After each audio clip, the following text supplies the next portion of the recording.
Buddha says, we are shaped by our thoughts and we become what we think. So why exactly would I change anything about myself if I am the divine person that I was meant to be? This presentation may sound somewhat like a religious or spiritual lecture, but in fact, it's about my own personal journey towards self-discovery. Desire causes dissatisfaction. I was one of those individuals that always desired to be better than who I was. Not always inwardly, but oftentimes outwardly in appearance.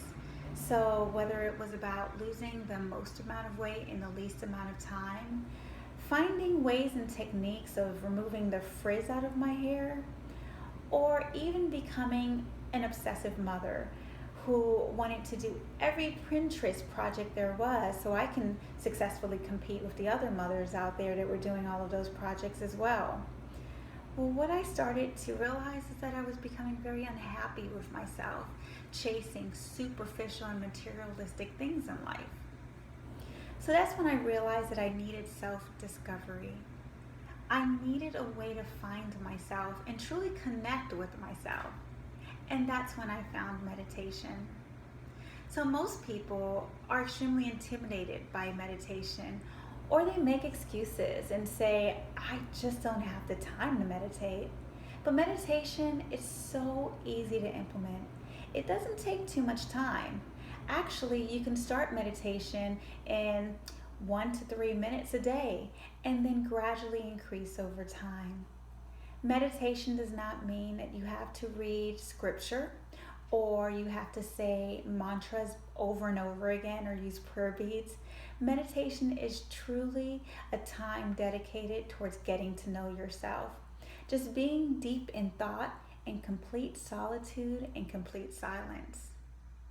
Now, I will admit it takes a lot of practice because we have a lot of distractions going on in our heads.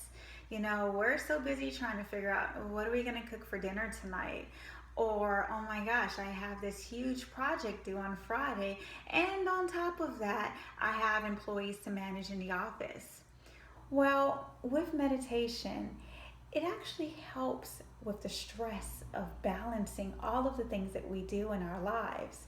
But more importantly, it removes your focus from outward to really focusing on inward. All of those qualities that you have deep inside, but you just need to dig them up, and take all of the experiences that have occurred in your life and be able to face challenges in not a superficial way, but in a way that you're improving yourself day by day. You see, you have your lesser self, which is your ego, and you have your greater self, which is the connection to the world around you and positive energy.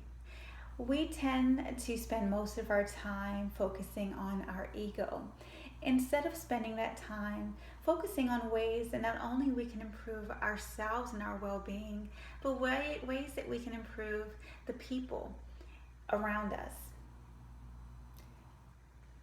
You see, I wouldn't change anything about the person I am, except to learn more about the person I am.